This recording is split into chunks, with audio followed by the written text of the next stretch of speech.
अस्सलाम वालेकुम। Programme capital view के साथ मैं हूं नाही चौधरी। और नाजरीन, इस वक्त हमें पाक भारत कशीदगी में एक नया मोड़ इस तरह से नज़र आ रहा है कि पाकिस्तान सिफारती महाज पर बेहद कामयाब तरीके से अपना मुकदमा दुनिया के सामने पेश कर रहा है।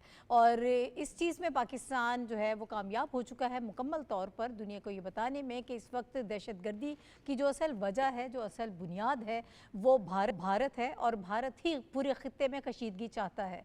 लेकिन पाकिस्तान जो है मज़ाकरात से इन मामलात को हल करना चाहता है और इसके ऊपर हमने 12 बात की है। हमारे जो डेलीगेशन इस वक्त पूरी दुनिया में जा रहे हैं वो इस बात का सबूत हैं, मुंह बोलता सबूत हैं कि पाकिस्तान जो है वो ख़ित्ते में कशीदगी नहीं चाहता है। और हम जो सबूत दुनिया के सामने पेश कर रहे हैं उससे भी चीज़ें जो हैं वो बहुत वाज़ेह हो रही हैं कि पाकिस्तान जो है वो किस तरह से इन मामलात को बेहतरीन अंदाज में लेकर चलना अभी भी चाहता है और पहले भी चाहता था। लेकिन हमारी अमन की ख्वाहिश को कमज़ोरी समझा गया बदकिस्मती से।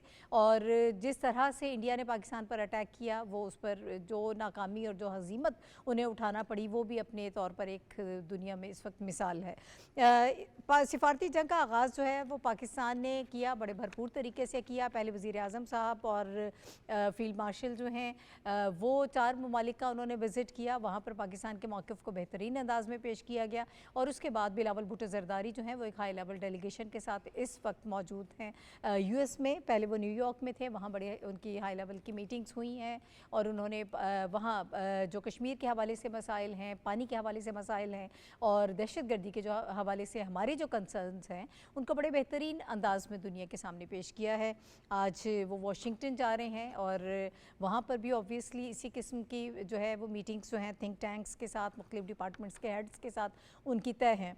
बहरहाल जो बिलावल भुट्टो ज़रदारी साहब जिस तरह से इन सारी चीज़ों को लेकर चल रहे हैं और इंडिया के हवाले से जो गुफ्तगू कर रहे हैं सोशल मीडिया पर, वो बड़े पॉपुलर हो रहे हैं। और कल भी उन्होंने जिस तरह से मोदी के हवाले से बात की कि मोदी जो हैं वो टेमोवेरियन ऑफ नेतन्याहू हैं, पाकिस्तान में ख़ास तौर पर लोगों ने इसको बड़ा पसंद किया। बहरहाल ये सारा केस जो है ये बड़े भरपूर तरीके से दुनिया के सामने पेश किया जा रहा है और शायद ये पहली मरतबा ऐसा हो रहा है कि इंडिया को एक बहुत बड़ी इकॉनमी या एक बहुत बड़ी मार्केट से हट कर देखा जा रहा है और उसके जो झूठ हैं वो दुनिया के सामने एक्सपोज हो रहे हैं और ये सब कुछ पाकिस्तान कर रहा है। इसके हवाले से गुफ्तगू होगी, ये सारी जो कामयाबियां हैं ये कितनी अहम हैं।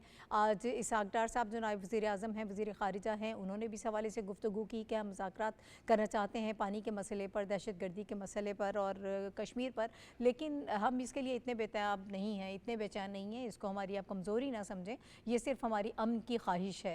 उसके अलावा वज़ीर इत्तलात जो हैं अता तारड़ साहब, उन्होंने भी गुफ्तगू की और इस पूरी जंग के हवाले से ये जो सारे मसाइल चलते रहे, ऑपरेशन बुनियान मरसूस के हवाले से उन्होंने बात की और उन्होंने ये बताया कि किस तरह से हमने इसमें कामयाबियाँ हासिल की हैं और आगे भी पाकिस्तान की जो स्ट्रैटेजी है, जो मौक़िफ़ है, वो बड़े वाज़ेह अंदाज में बताया और साथ में कुछ उन्होंने विजुअल एविडेंस जो हैं वो भी दुनिया के सामने रखी हैं। ये तमाम तर मामला जो हैं प्रोग्राम के पहले हिस्से में गुफ्तगू में शामिल रहेंगे। मेरे साथ जो एनालिस्ट मौजूद हैं उनका इंट्रोडक्शन मैं आपसे करा देती हूँ।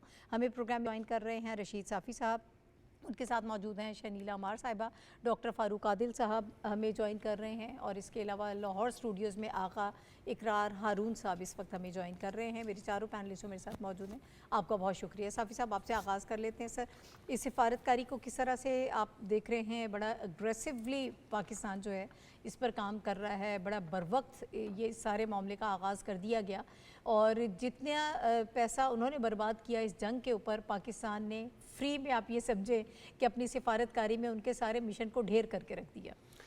शुक्रिया नाहिद, आप दुरुस्त कह रही है कि भारत ने बरसों से अपने सफारती और अपने जो झूठे बयानिया को प्रमोट करने के लिए अमेरिका समेत दुनिया के ताकतवर ममालिक में अरबों रुपए खर्च करके, अरबों डॉलर खर्च करके अपनी एक इमेज बनाने की कोशिश की।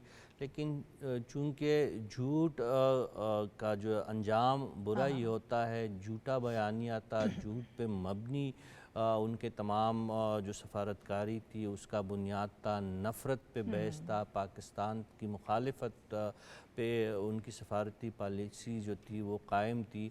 लेकिन वो सारी चीज़ें धड़ाम से गिरी और ये दुनिया जो है इसमें आप अगर सच का साथ देंगे तो और सच पे कायम रहेंगे तो फिर अल्लाह ताला भी रास्ते आसान फरमा देता है, और अल्लाह ताला जो है वो इज़्ज़त और लाज रखने वाली बिल्कुल, सबसे हाँ। बड़ी ज़ात है। पाकिस्तान का जो सबसे जो हमारी आइन का हिस्सा है कि हम खुदा ताला की ज़ात पे तमाम जो हमारे पाकिस्तान की रियासती पॉलिसी है उसी के गिर्द है, कुरान और सुन्नत पे उसका एक बुनियाद है।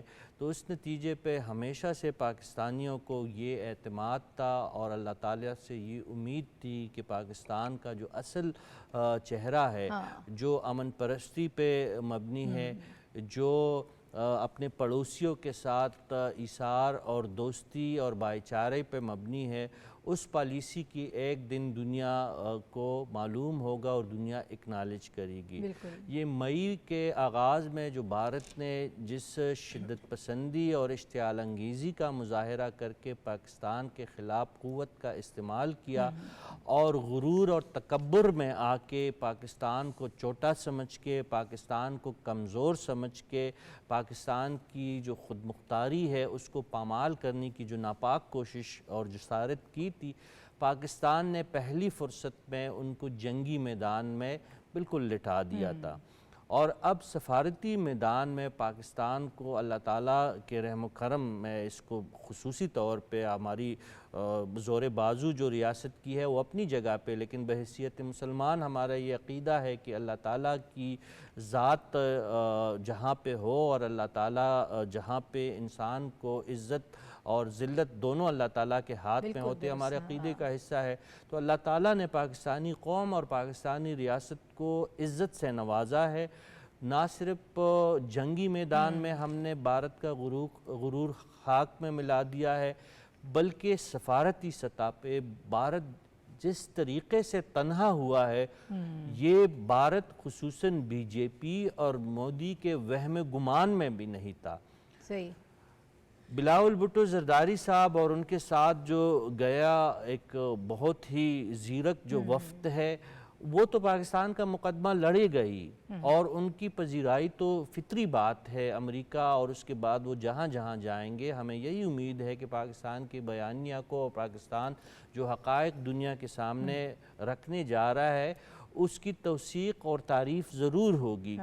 लेकिन जो हमने मोदी का अंजाम और बीजेपी का अंजाम जो भारत में के अंदर हम देख रहे हैं वो बहुत इबरतनाक है, और वो इस बात की गमाजी है कि गुरूर का सर हमेशा नीचा होता है। ये हम नरेंद्र मोदी को हम अब भी नरेंद्र मोदी पुकारते हैं, कांग्रेस ने उनका नाम ही तब्दील कर दिया सरेंडर मोदी। और सरेंडर मोदी जो है कोई आम कांग्रेस का कारकुन नहीं कह रहा है नाहिद, वहाँ पे राहुल गांधी जैसे रहनुमा, कांग्रेस के चीफ जो सरबराह है उनके मुंह से हमने ये सुना है, कांग्रेस के दीगर लीडरान के सामने के मुंह से हमने ज़ुबानी हमने ये बातें सुनी है कि नरेंद्र मोदी पाकिस्तान के ख़िलाफ़ गैर ज़रूरी एडवेंचर करते हुए शायद मुक़द्दर का सिकंदर मूवी बनाने चले थे, लेकिन उल्टा जो जिस तरीक़े से उनको शिकस्त का सामना करना पड़ा है, तो ये सरेंडर मूवी बन गई है मोदी के साथ साथ। तो ये तमाम चीज़ें ना सिर्फ आलमी सतह पे भारत तन्हा हो चुका है, बल्कि बीजेपी और हिंदुत्व की पॉलिसी जो है बुरी तरह हिंदुस्तान के अंदर भी पिट चुकी है। सही है, इसी पर गुफ्तगू जारी रहेगी, लेकिन एक ब्रेक मुझे लेना है, ब्रेक के बाद वापस आते हैं।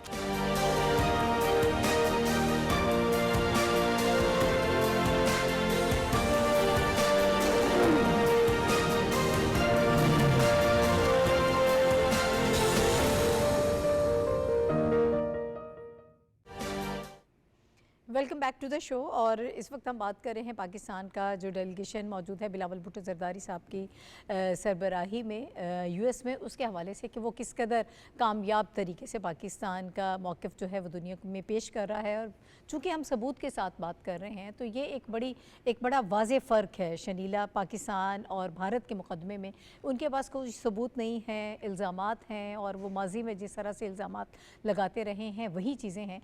तो बिलावल भुट्टो ज़रदारी ज़रदारी साहब जो हैं भारत के की जो नाम नेहाद जमहूरियत सो कॉल्ड जो डेमोक्रेसी थी उसका नकाब उतारने में बहुत ज़बरदस्त तरीके से इसमें कामयाब हो चुके हैं। बहुत शुक्रिया नाहिद। नाहिद, बात यह है कि बिलावल भुट्टो जिस तरह जाके पाकिस्तान का मौक़िफ़ पेश कर रहे हैं, पाकिस्तान का मुकदमा लड़ रहे हैं, तो पाकिस्तान का जो मौक़िफ़ है उसको बहुत अच्छी तरह से वो उजागर कर रहे हैं। इसी वजह से आप ये देखें कि दुनिया हमारा साथ दे रही है, दुनिया हमारे मौक़िफ़ को मान रही है, और इंडिया के साथ आपको ना जंग के टाइम पे कोई खड़ा नजर आया, ना अभी जंग के बाद कोई खड़ा नजर आ रहा है। इसी वजह से उनके अपने मुल्क में भी उनके ऊपर तनकीद हो रही है। देखिए, इसहाक डार साहब ने जब बात की है ना कि हम तो पुरअमन लोग हैं और हम चाहते हैं कि मुज़ाकरात के जरिए बातचीत का मसले का हल निकले, कश्मीर का मसला हल करें, पानी का मसला हल करें। पानी का मसला है नहीं, ये तो इंडिया ने जानबूझ के बनाया ना पानी का मसला। और दहशतगर्दी के मसले भी बात करें, अब इंडिया के जो है वो सिर्फ दहशतगर्दी के मसले के ऊपर चाह रहा है कि मैं सिर्फ उसी के ऊपर बात करूं, और उसमें भी मैं पाकिस्तान को ब्लेम करूं कि आपकी सरजमीन इस्तेमाल हो रही है हमारे मुल्क में दहशतगर्दी के खिलाफ, जबकि सबूत वो कोई नहीं देते। आप बिल्कुल ठीक कह रहे हैं कि पहले दिन से ही सबूत नहीं दिए जा रहे ना, पहले दिन से ही पहलगाम के ऊपर कोई सबूत नहीं है, पुलवामा के ऊपर, उड़ी के ऊपर, पठानकोट के ऊपर, किसी चीज़ के ऊपर भी सबूत नहीं है। पाकिस्तान तो खुद इनको ऑफर करता है इन्वेस्टिगेशन के लिए। और यही बात जो है बिलावल भुट्टो ने कल कही थी वहाँ पे न्यूयॉर्क में, कि वो कह रहे हैं कि इंडिया ने एक न्यू नॉर्मल या नॉर्मल इसको कहने के बना लिया है कि उनके मुल्क में या मकबूजा कश्मीर में जहाँ पर भी दहशतगर्दी का कोई वाक़या होता है वो फ़ौरन पाकिस्तान का नाम ले देते हैं और फ़ौरन कहते हैं जी अब हम पाकिस्तान से जंग करने लगे किसी भी वाक़े के ऊपर। जबकि हम आपको कहते हैं कि ठीक है हमारे मुल्क में भी दहशतगर्दी हो रही, आप इन्वॉल्व है, लेकिन हम फिर भी आपके साथ मिलके काम करने के लिए तैयार हैं। तो पाकिस्तान के और इंडिया के मौक़िफ़ में यहाँ पे ये भी वाज़े फ़र्क नज़र आता है कि पाकिस्तान चाहता है दहशतगर्दी का खात्मा हो, पाकिस्तान चाहता है कि आए मिल के हम काम करते हैं और दहशतगर्दी का खात्मा करते हैं। आपके मुल्क में भी खत्म हो, हमारे मुल्क में भी हम इंटेलिजेंस शेयरिंग करते हैं। आप हमें बताएं कि कहाँ पे मसले, हम आपको बताते हैं। लेकिन इंडिया ऐसे किसी प्लेटफॉर्म पे नहीं आता। इंडिया चाहता सिर्फ यही है कि मैं ब्लेम गेम करता रहूं, वही उनकी अपनी सियासी वजूहात है ना, जिसकी वजह से जब से नरेंद्र मोदी जाहिर है उनको 11वां साल हो रहा है इक़्तिदार के अंदर, तो उन्होंने काम यही रख लिया कि जो जहाँ मेरी पॉपुलैरिटी कम होगी मैं कोई ना कोई ऐसा वाक़या करूँ और उसकी बुनियाद के ऊपर मैं इलेक्शन लड़ूँ और लोगों के जज्बात को एक्सप्लॉइट करूँ।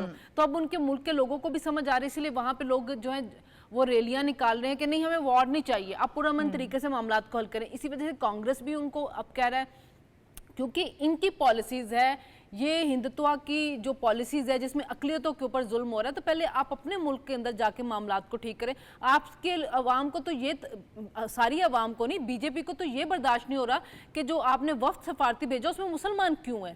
तो आप तो अपने मुल्क के मामलात को ठीक करें, आप अपने मामलात की वजह से ही अपने मुल्क के अंदर दहशतगर्दी को प्रमोट करें। जो कुछ आप कश्मीर में कर रहे हैं वो बिल्कुल वो उसको मिला रहे हैं नेतन्याहू के साथ कि मोदी और नेतन्याहू में फ़र्क क्या है। जो कश्मीर में हो रहा है, दुनिया की सबसे बड़ी जेल है, वही गजा के अंदर हो रहा है, वहाँ पे भी मजलूम कश्मीरियों को शहीद किया जा रहा है। गजा के अंदर भी यही हो रहा है, उसको भी कश्मीर के अंदर भी हर चीज़ जो है वो कंट्रोल की जा रही है। कश्मीर में भी हर तरह का सामान और चीज़ पहुँचाने की पाबंदी लगी, यही सब कुछ वहाँ पे गजा के अंदर भी हो रहा है। तो ये जो कंपैरिजन बिलावल भुट्टो कर रहे हैं, फिर पाकिस्तान का मौक़िफ़ ये बता रहे हैं कि हम दहशतगर्दी को ख़त्म करना चाह रहे हैं, इसकी वजह से दुनिया हमें सुन रही है, इसकी वजह से हमारे मौक़िफ़ को पेज़राई मिल रही है। ठीक है। अच्छा डॉक्टर साहब, अरबों डॉलर लगाकर जो लॉबिंग की इंडिया ने वो उसे कुछ हासिल नहीं कर सका, और पाकिस्तान अपनी मौसर सिफारतकारी से वो तमाम तर चीज़ें जो है बड़ी कामयाबी से पाकिस्तान ने हासिल की हैं। अब जो प्रोपोगंडा किया जाता रहा, जाली ख़बरें जिस तरह से सामने आती रहीं जंग के दौरान भी और उसके बाद के भी जो सारे मामलात हैं, अब अपने उनके जो लोग हैं वो ये एतराफ़ कर रहे हैं। उनके एक जनरल ने ये एतराफ़ किया कि ऑपरेशन सिंदूर के दौरान फ़ौज का 15% जो टाइम है वो जाली ख़बरों से लड़ने में हमारा ज़ाया हुआ है। जिस तरह से मीडिया ने आवाम को बेवकूफ़ बनाने की कोशिश की, पूरी दुनिया को बेवकूफ़ बनाने की नाकाम कोशिश की जाती रही, अब वो सारी चीज़ें जो हैं वो अयां हो गई हैं, अब हकीकत सबके सामने है। अच्छा, शुक्रिया राही। देखिए, ये जो आपने प्रोपोगंडे की बात की और प्रोपोगंडे से लड़ने की बात की, ये प्रोपोगंडा एक दो धारी ब्लेड की तरह से होता है। पहले जिस तरफ आप काटना चाहते हैं उसे काटता है, फिर आपकी तरफ उसका रुख हो जाता है। तो प्रोपोगंडे का सबसे बड़ा नुकसान यही है। 1967 में आपने एक यानी एक बड़ा कहते हैं कि मुझे आपने क्या कहते गैर दिलचस्प मौजू की तरफ धकेल दिया है। तो कहना ये कि 1967 में एक स्टडी हुई थी, वो ये थी कि आखिर ऐसा क्या होता है कि बाज़ औक़ात हुकूमत डिस्क्रेडिट हो जाती है अवाम की नज़र में, हाँ। और बाज़ औक़ात ज़राए इब्लाग़ डिस्क्रेडिट हो जाते हैं। सबब इसका क्या है? पता ये चला कि जब रियासत झूठ को अपना आला कार बना ले और जब ज़राए इब्लाग़ उस झूठ का कैरियर बन जाएं, तो उसके नतीजे में दो मामलात होते हैं। नंबर एक, हुकूमत जो झूठ का सहारा ले रही होती है वो डिस्क्रेडिट हो जाती है। आपको मोदी साहब डिस्क्रेडिट हुए हुए दिखाई देते हैं, लोग उनके नए नए नाम रख रहे हैं। सरेंडर, अभी शनीला कह रही थी सरेंडर मोदी, और ख़ुद उसने, वो जो कांग्रेस का सदर है, उसने भी उसको सरेंडर सरेंडर कह के मजाक उड़ाया, और शायद कोई फिल्म भी बन रही हो, मेरे इल्म में नहीं है। एक तो ये होता है, और दूसरा ये होता है कि लोग उस सारे अमल से बनेंगे नरेंद्र का सरेंडर। नरेंद्र, क्या आप लिख रहे हैं? जी जी हम लिख चुके हैं दास्तान सर। तो दूसरी सूरत उसकी ये होती है कि वो जो प्रोसेस चल रहा होता है, मिसाल के तौर पर उनका एक केस है पाकिस्तान के खिलाफ, वो केस पेश करना चाहते हैं, वो केस अपनी बुनियाद खो जाएगा। हाँ। क्योंकि उसकी सारी की सारी फिलॉसफी जो उन्होंने बनाई है वो झूठ पे रखी है, और झूठ पहले कदम पर बेनकाब हो गया। बिल्कुल। अब ये जो दुनिया में बेइज्जत हो रहा है भारत सफारती सतह पर, उसका सबब क्या है? उसका सबब भी वही झूठ है। मसलन आप ज़रा तकाबुल करें कि आपका वफद जाता है, आपके वफद का सरबराह बिलावल भुट्टो जरदारी है और वहाँ से शशि थरूर है। बिलावल भुट्टो जरदारी वो शख्स है जिसकी माँ को दहशतगर्दों ने कत्ल किया, और वो मुसलसल गुज़श्ता 2 दिहाइयों से दहशतगर्दी के ख़िलाफ़ आवाज़ बुलंद कर रहा है। और इस वक्त जो कुछ भी हुआ पहलगाम में, या जो कुछ बलूचिस्तान में हो रहा है, या जो पाकिस्तान के मुख्तलिफ शहरों में हो रहा है, वो ये कहता है बिलावल भुट्टो कि आएँ इस पर इन्वेस्टिगेट करते हैं। जवाबन क्या कहा गया? नहीं जी, हम तो इन्वेस्टिगेट नहीं करेंगे, हम हमला कर देंगे। जब ये वो कहते, अच्छा फिर शशि थरूर, मैंने एक दफ़ा पहले भी कहा था, इस पर अपनी बीवी को कत्ल करने का इल्ज़ाम है। तो क्या दुनिया ये नहीं जानती कि एक मजलूम आदमी, एक शहीद माँ का बेटा और एक तरफ कातिल अपने अपने मुकदमात पेश कर रहे हैं, तो किसका मुकदमा सुना जाएगा? और फिर दलील, बिलावल दलील पेश कर रहा है, आपकी हुकूमत पाकिस्तान दलील पेश करती है। आज आपके वज़ीर इत्तलात ने, आपके नायब वज़ीर आज़म ने दलील की बुनियाद पर, बिल्कुल ऐसे ही, जबकि शशि थरूर ये कहता है कि नहीं, इन्वेस्टिगेशन हम नहीं करेंगे, हम आलमी ज़ाब्ते हम नहीं मानेंगे, हम नॉर्म्स, सफारती नॉर्म्स नहीं मानेंगे, हम क्या करेंगे? हम पाकिस्तान पे हमला कर देंगे। तो जब ये तर्ज़ अमल होगा उनके नुमाइंदे का और उस हुकूमत का, तो तासुर क्या उभरेगा उसका? यानी मैं कहना ये चाह रहा हूँ कि वो बेइज्जत क्यों हो रहे हैं? तासुर ये उभरेगा कि एक रोग रियासत उभरे, दुनिया के नक्शे पे उभर रही है, जिसका नाम भारत है और जिसकी क़यादत मोदी करता है। तो एक रोग रियासत जब चाहे पहलगाम में अपने 20-25 आदमी कत्ल कर दे, छत्तीसगढ़ सिंह में जो इलाका है उसमें कर दे, आप एक ट्रेन को आग लगा दें, समझौता एक्सप्रेस को, आप बलूचिस्तान से गुजरने वाली एक ट्रेन पर दहशतगर्दी का हमला कर दें, और जब चाहे दुनिया को कत्ल करना शुरू कर दें, जब चाहे किसी मुल्क पे हमला कर दें। तो ये एक रोग, एक गुंडा रियासत है। तो कौन पसंद करता है गुंडा रियासत दुनिया के नक्शे पर?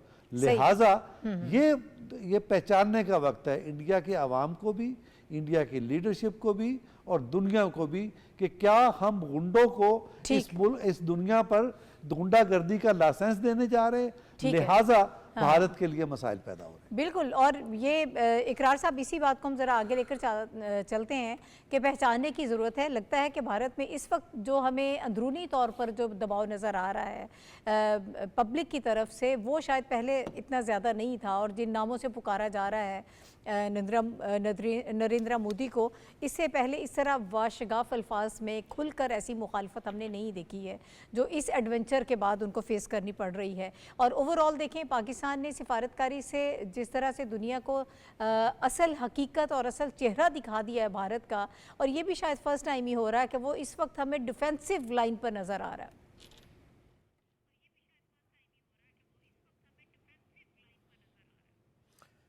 बहुत शुक्रिया।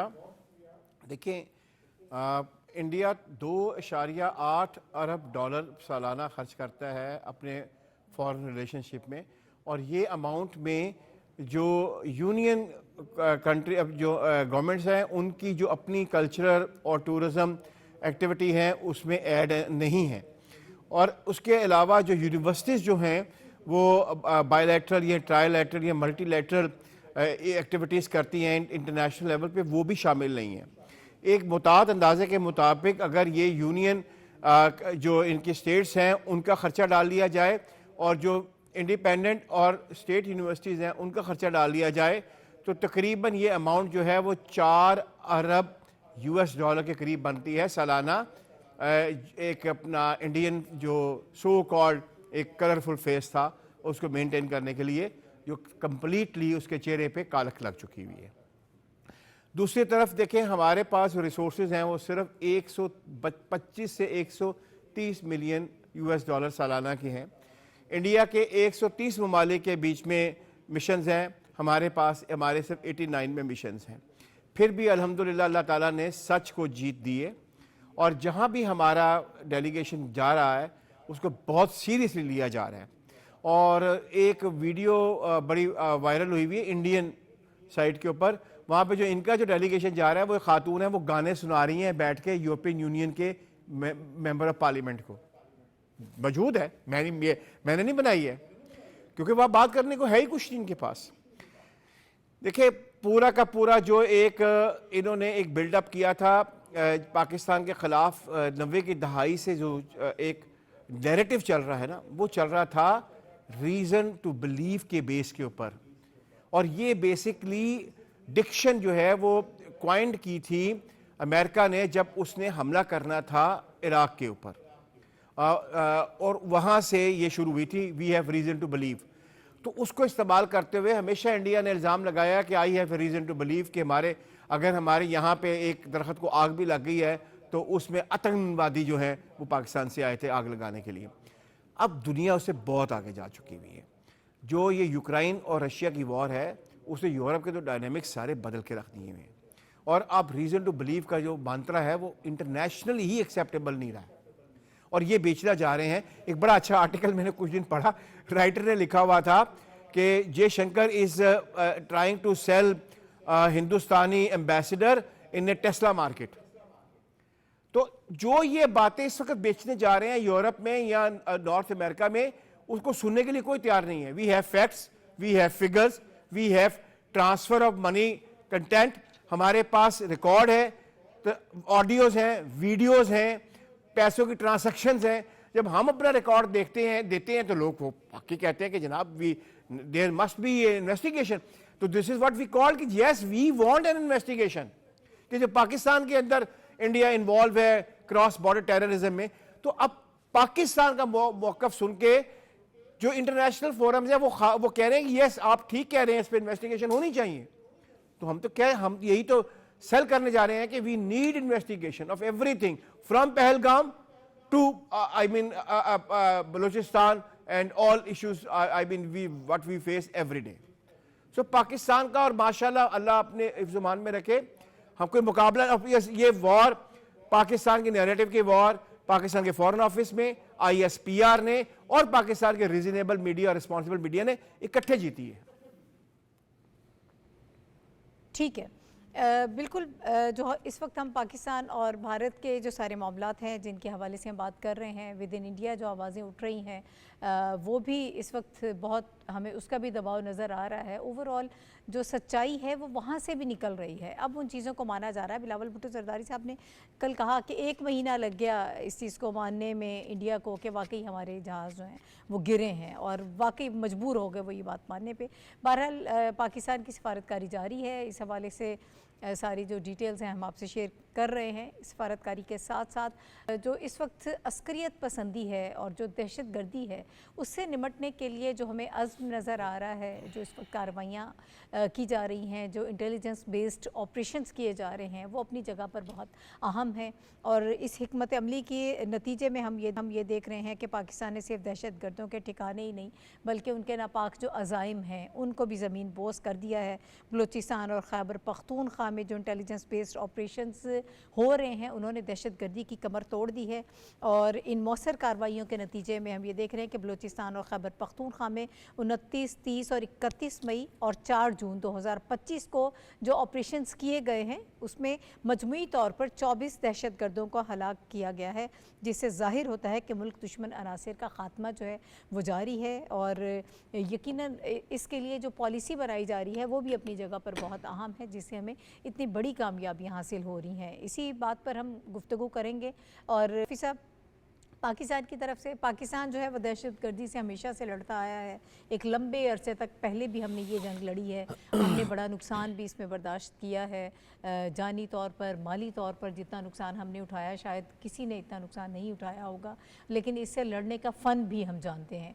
इस वक्त जो स्ट्रैटेजी है उसके हवाले से आप क्या कहेंगे? जो मैंने जिक्र किया यहाँ पर कि 3-4 दिनों की जो कार्रवाइयाँ हैं उसमें 24 दहशतगर्दों को हलाक किया गया। नाहिद, पहले तो जो आपने पाकिस्तान की कुर्बानियों का तज़किरा किया तो जदीद दुनिया इस बात की गवाही भी दे रही है और हमें कोई नज़ीर मिलती भी नहीं कि पाकिस्तान ने दहशतगर्दी के ख़िलाफ़ जिस बड़े पैमाने पे हालिया चंद दिहाइयों में जो कुर्बानियाँ दी है वो तारीख़ का एक ऐसा बाब है कि वो हमेशा से ना सिर्फ उसको याद किया जाएगा बल्कि पाकिस्तानी रियासत के इस इक़दाम को सुनहरी ख़ुरूफ़ से रखा जाएगा। ना सिर्फ अवाम ने बल्कि सिक्योरिटी फोर्सेस ने सब ने मिल के दहशतगर्दी की वबा को जड़ से उखाड़ने के लिए हर मुमकिन तौर पर कोशिश भी की है और हर कुर्बानी देने से दरेग भी नहीं किया है। और ये सिर्फ पाकिस्तान की रियासत की सालमियत के लिए पाकिस्तान ने इक़दाम नहीं किए, ये दुनिया को महफूज बनाने में पाकिस्तान का जो एक आलमी लीडरशिप का किरदार है दहशतगर्दी के ख़िलाफ़, उसकी अब दुनिया मोतरफ़ हो चुकी है।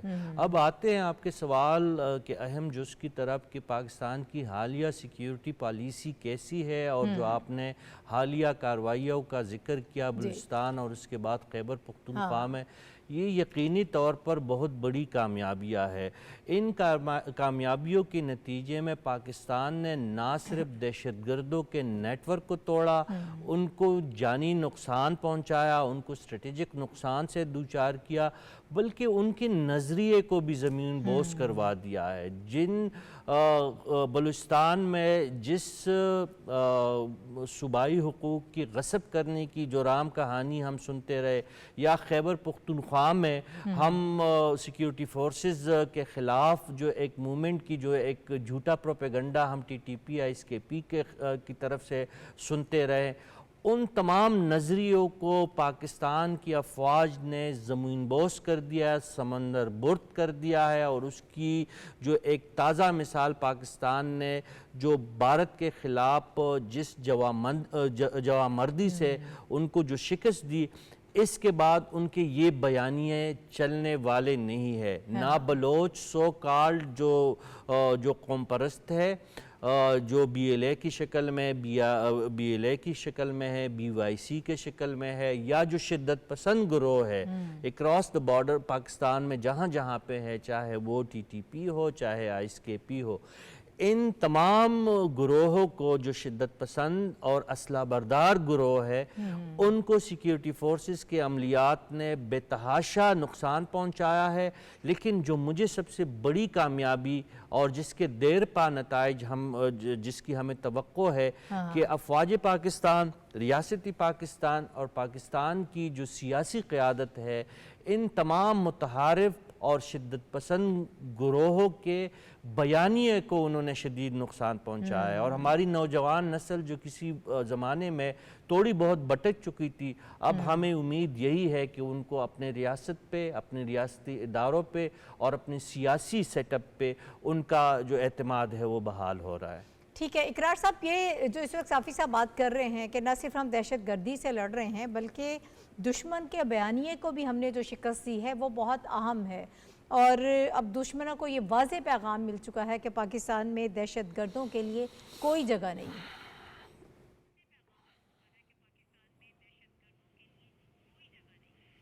इसमें 3 चीज़ें बहुत इंपॉर्टेंट फैक्टर है मेरे मुताबिक। एक तो बात यह है कि TTP के जो अपनी लीडरशिप है, जो उसने एक फतवा दिया है ना कि हिंदुओं के साथ मिलकर जो है जहाद किया जा सकता है, उससे बहुत ज़्यादा परत जो है उनके अपने खुल गए, ठीक है। और उसके बाद जो जो डिक्शन रियासत ने इस्तेमाल करनी शुरू की और ISPR की तरफ से वो इंट्रोड्यूस करवाई गई, एक फितनल खारिज का और दूसरी फितना हिंदुस्तान का, उसने नैरेटिव बिल्डिंग के ऊपर बहुत इंपॉर्टेंट फैक्टर के तौर पे काम किया है। और उसके बाद आपने देखा है कि ये जो अबारी चल रही हैं, हिलाल टॉक्स चल रही हैं, यहाँ पे हमने बच्चों तक को, स्कूल के बच्चों तक को रीच आउट किया, बताया है कि ये फितना हिंदुस्तान और ये फितना खारिज एक ही हैं, इनकी फंडिंग एक जगह से हो रही है और इनका मकसद मेरे मुंह में खाक, पाकिस्तान को नुकसान पहुंचाना है। ये नैरेटिव की सारी जंग होती है और नैरेटिव की जंग में ये 3 फैक्टर जो हैं, एक तो डिक्शन क्वाइन करके उन्हें लेबलिंग करना कि ये फितनल खारिज हैं, ये खारजी हैं और इसकी खारजी की एक पूरी तारीख है इस्लाम में, और ये फितना हिंदुस्तान है, और इन दोनों को जो है फंडिंग वो ओपनली हिंदुस्तान से आ रही है, हिंदुस्तान मान भी रहा है, एक्सेप्ट भी कर रहे हैं हिंदुस्तान। इससे बहुत फर्क पड़ा है, हमारी यूथ को समझ आई है कि ये पाकिस्तान के खिलाफ एक साजिश है, ना इसका मजहब से कोई तल्लक है, ना सेपरेटिज्म के साथ कोई तल्लक है, ना बलूचिस्तान के रिसोर्सेज के साथ तल्लक है, किसी से कोई तल्लक नहीं है। इसका तल्लक सिर्फ और सिर्फ टारगेट है पाकिस्तान की फौज और पाकिस्तान। ठीक है शरीला, पाकिस्तान जिस तरह से इस अफरीद से लड़ रहा है और कई दिहाइयों से हम लड़ रहे हैं, जितना नुकसान हमने उठाया है, तो हमें मालूम है कि इस दहशतगर्दी को हमने किस तरह से काबू पाना है, किस तरह इसके ख़िलाफ़ हमने जंग लड़नी है। जो हिकमत अमली हमारी नज़र आ रही है इस वक्त दिफाई मैदान में, अस्करी मैदान में, वो दुनिया में उसकी कोई मिसाल हमें नहीं मिलती है। लेकिन ये जो नैरेटिव की बात कर रहे हैं, ये बहुत ज़रूरी था कि इस पर काम किया जाए और इस वक्त हमने इस पर भी भरपूर तरीके से काम किया है और इस नैरेटिव को ख़त्म किया है। पाकिस्तान को हमेशा दहशतगर्दी के साथ, हालांकि हम इतना बड़ा इसका शिकार रहे हैं, एसोसिएट करने की कोशिश की जाती थी, लेकिन अब सारी चीज़ें जो हैं वो वाज़ेह हो गई हैं। पाकिस्तान ने एक्सपोज कर दिया है कि दहशतगर्दी कहाँ से जन्म लेती है, दहशतगर्दी कहाँ से निकल रही है, फूट कहाँ से रही है। ये हमारा हमसाया मुल्क भारत है जो इस किस्म की हरकतें कर रहा है। बात ये नाहिद के पाकिस्तान जो है ना, पहले भी सबूत जो था सामने रखता था। वज़ीर आज़म यूसुफ रज़ा गिलानी शर्मुल शेख में जब मिले थे तो तब भी उन्होंने इंडिया के सामने यही बात की थी कि बलूचिस्तान के अंदर जो दहशतगर्दी हो रही उसके पीछे आप हैं। फिर वो जो कुलभूषण यादव भी पकड़ा जाता है तो सारे सिलसिले की कड़ी पता चल रही होती है कि कहाँ से क्या हो रहा है। फिर जो ऐसे अफगानिस्तान के अंदर जो TTP है उसको प्रॉक्सी के तौर पे कौन इस्तेमाल करता रहा, इंडिया ही इस्तेमाल करता रहे, सारी चीज़ें सामने थी। बात बिल्कुल ठीक थी कि बयाने की जंग, उसमें ना कंफ्यूज कर दिया गया हुआ था। हमारे यहाँ पे कुछ सियासी जमात ऐसी थी, कुछ हमारे सोसाइटी के जो ऐसे सेगमेंट्स थे वो मिलके एक बयानिया ये बना रहे होते थे, गुड तालिबान, बैड तालिबान, आप मुज़ाकरात कर लें, इनको पहले इनके साथ बैठ जाएं। अब जब वो होता ये था कि प्रेशर में आ जाती थी हुकूमत, बैठ के मुज़ाकरात किए जाते थे। जब मुज़ाकरात किए जाते थे तो उतनी देर में उनको मजीद ताकत मिल जाती थी, वो अपने आप को स्ट्रेंथन कर लेते, तो फिर पूरी कुव्वत से हमलावर होते थे। इस दफा बात ये हो रही है कि किसी मुज़ाकरात की तरफ कोई नहीं जा रहा। इस दफा बात नहीं हो रही कि कोई बैड तालिबान है या गुड तालिबान है। इस दफा बात हो रही कि दहशतगर्द है, ये फितनतुल खवारिज है, फितनतुल हिंदुस्तान है, कि बलूचिस्तान के अंदर जो कुछ हो रहा है वो हिंदुस्तान की तरफ से किया जा रहा है। तो वहां पे जो लोग, ये BLA है, जब वो खुद खुल के अपने सोशल मीडिया के जरिए इंडिया को कह रही होती है कि आप जब पाकिस्तान पे हमला करोगे तो हम आपको सपोर्ट करेंगे, आप यहाँ पे आओगे तो हम आपकी मदद करेंगे, तो समझ आ रहा है कि क्या नेक्सस है। क्योंकि हम हमेशा इन चीज़ों को डाल देते हैं कि जी बलूचिस्तान के अंदर महरूमियाँ पल रही हैं, बलूचिस्तान के अंदर बलोचों को उनका हिस्सा नहीं मिल रहा, इस वजह से लोग जो है वो खड़े हो रहे हैं। ये ऐसा कुछ भी नहीं था। बलोच भाई उसी तरह मुहब्बे वतन है, पाकिस्तान के साथ शामिल है। ये चंद उनके अंदर अनासिर थे जो फेडरेशन को कमजोर करना चाहते थे, जो दूसरे के हाथों की कठपुतलियां बने हुए थे।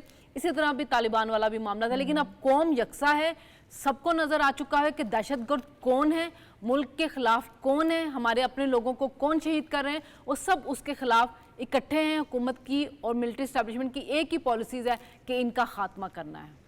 ठीक है। अच्छा डॉक्टर साहब, जो माजी में हमने गलत पॉलिसीज़ देखी और जिस तरह से एक नैरेटिव बिल्डिंग का काम है वो सही तौर पर नहीं हो सका जिस तरह से होना चाहिए था, जो उसमें कन्फ्यूजन नज़र आई, अब जो ऑपरेशन हो रहा है, जो सोच है, जो हिकमत अमली तय की गई है, आप ये समझते हैं कि उसके अजाला हो सकता है? अजाला हो सकता है, कितना चैलेंजिंग है ये, मुश्किल तो बहुत बन गई ना पाकिस्तान के लिए। नहीं, मेरी गुजारिश ये है कि अजाला तो होना शुरू हो गया है। यानी आपके यहाँ जो महंगाई रॉकेट की रफ्तार से जा रही थी, क्या अब जा रही है? नहीं जा रही। इसका मतलब क्या है? इसका मतलब ये है कि सरमायाकार रियासत और उसके हुकूमत की पॉलिसियों पर एतमाद कर रहा है। और वो एतमाद कैसे पैदा हुआ? वो एतमाद इस यकीन और इस अज़्म के साथ पैदा हुआ कि आप टेररिज्म को शिकस्त दे रहे हैं, ठीक। और न सिर्फ शिकस्त दे रहे हैं बल्कि अपनी जान पर खेल कर शिकस्त दे रहे हैं। तो जो अपनी जान पर, यानी जो फोर्स और जो अवाम अपनी जान को दाव पे लगा के टेररिज्म का खात्मा करें, उस पर कौन यकीन नहीं करेगा। एक पहलू सिर्फ इतना नहीं है, आप ये देखिए कि ये जो सेंट्रल एशिया अफ़गानिस्तान से होते हुए सेंट्रल एशिया तक Pakistan Afghanistan central Asia railway line बन रही है, चीन ने उसे अपने उसमें शामिल कर लिया है, सी पैक में। ओके। और इसका क्या मतलब है? हाँ हाँ। इसका मतलब साफ साफ ये है, और ये पाकिस्तान पर एतमाद है कि पाकिस्तान ने इस खित्ते में अपनी कायदाना सलाहियत से, अपने अज़्म, हौसले और कुर्बानी से न सिर्फ अपनी रियासत के अंदर टेररिज्म को शिकस्त दी है, बल्कि उसकी जो असरात हैं वो अफ़गानिस्तान तक वसी हुए हैं। लिहाजा आप ये देखते हैं कि अफ़गानिस्तान की तरफ से कह दिया गया है कि पाकिस्तान के खिलाफ कोई कार्रवाई काबिल कबूल नहीं है। लिहाजा अभी जो इसका जिक्र कर रहे थे, मुफ्ती नूर वली को ये बात कहनी पड़ी, और ये शर्मनाक उससे फतवा इंडिया ने दिलाया कि पाकिस्तान के खिलाफ लड़ने के लिए गैर मुस्लिम से मदद ली जा सकती है। आपको बात समझ में आ रही है? इसका ये शिकस्त का ऐलान है, दहशतगर्दों की भी और इंडिया की शिकस्त का भी ऐलान है। तो इसी वजह से आप ये देखें कि सेंट्रल एशिया तक इकनॉमिक एक्टिविटी तोसी कर रही है, पाकिस्तान के अंदर लोगों को एतमाद हो रहा है, और यहाँ सरमायाकारी और बिजनेस आ रहा है। इसी को नुकसान पहुँचाने के लिए भारत ने हमला किया था, लेकिन उसे मुंह की पड़ गई। तो लिहाजा जो आप सवाल कर रही हैं कि ये कितना बड़ा चैलेंज है, ये बहुत बड़ा चैलेंज था, लेकिन इस चैलेंज को अपनी जान पे झेल कर इस पे सुरखरू हो गए। ठीक है साफ़ी साहब, थोड़ा सा टाइम है, मैं चाहूँगी कि इसी में कुछ ऐड कर दीजिएगा इस चैलेंज के हवाले से, कि ये सारा जो बयानिया हमें पहले नज़र आया, जो कन्फ्यूजन हमें नज़र आई दहशतगर्दी के हवाले से स्पेसिफ़िकली, उसने हमें बहुत नुकसान पहुँचाया, लेकिन जो हमारी करंट इस वक्त जो स्ट्रैटेजी है वो आप ये समझते हैं कि उस नुकसान को पूरा करने के लिए कामयाब साबित होगी? देखिए, अवाम तो इस हवाले से बिल्कुल क्लियर थे, क्योंकि दहशतगर्दों का निशाना अवाम थे, मसाजिद थे, हमारी सिक्योरिटी फोर्सेस थे, हमारे नौजवान थे, हमारे इदारे थे, हमारे मसाजिद और मदारिस थे। तो अवाम के जहन में तो ये बात थी ही कि ये काम ही है किसी दुश्मन का। ये कोई मुसलमान सोच भी नहीं सकता कि मासूम स्कूल जाते हुए बच्चों को शहीद करे, या मस्जिदों में नमाज पढ़ते हुए नमाजियों को शहीद करे। अब तो ये बिल्ली तेले से वाकई बाहर आ चुकी है। भारत इतना बावला हो चुका है कि जिन लोगों पे उन्होंने ज़्यादा इन्वेस्टमेंट की थी, बरसों से उन पे अरबों खरबों खर्च किए थे, अब उन लोगों को पुश किया जा रहा है कि भाई हमारा बयानिया दुनिया में डूब रहा है, लिहाजा आप मजीद शिद्दत के साथ एक तो कार्रवाइयाँ करें, दूसरा मज़हब की आड़ में आप शिद्दत पसंदी की ये जो उनकी नापाक जसारतें हैं उसको खुदा न खास्ता किसी तरीके से इस्लामी अंदाज में मलफूब करके अवाम के सामने पेश किया जाए। वैसे भी पाकिस्तान में जो इस्लामी टच का एक इस्तिलाह है वो बहुत पुराना एक जुमात से उनकी वाबस्तगी है, और वो जुमात इस हवाले से बहुत ज़्यादा बदनाम भी है। अब दहशतगर्द तंजीमें भी जो है अपनी दहशतगर्दी को इस्लामी टच दे के भारत के साथ वफादारी निभा रहे हैं। ये ना दीन की खिदमत है, ना उनकी जो कॉज जो सो कॉल्ड वो कहते हैं कि हम अपने हुकूक की जंग लड़ रहे हैं, हम इस्लाम की निफास के लिए जो सो कॉल्ड उनका जो एक बयानिया है उससे उसकी कोई मुमासलत नहीं है। बिल्कुल आप दुरुस्त कह रहे हैं, ऐसा ही है। और पाकिस्तान के अंदर ये पहले से ही अंडरस्टैंडिंग मौजूद थी हमारी पब्लिक के अंदर कि ये जो दुश्मन है उनका ही काम है, वहाँ कोई हमें कन्फ्यूजन नहीं थी। लेकिन स्ट्रैटेजी जो है वो अब जो नज़र आ रही है उससे यकीनन हम ये एक्सपेक्ट करते हैं, और हमें पूरी उम्मीद भी है कि दहशतगर्दी की ये जंग जो है एक मरतबा फिर पाकिस्तान जीत जाएगा। मेरे तमाम तर पैनलिस्ट जो मेरे साथ मौजूद रहे, आप सबका बहुत शुक्रिया। और नाज़रीन, इसके साथ ही मुझे इजाज़त दीजिए, अगले हफ्ते इंशाल्लाह दोबारा आपसे मुलाकात होगी। अल्लाह हाफ़िज़।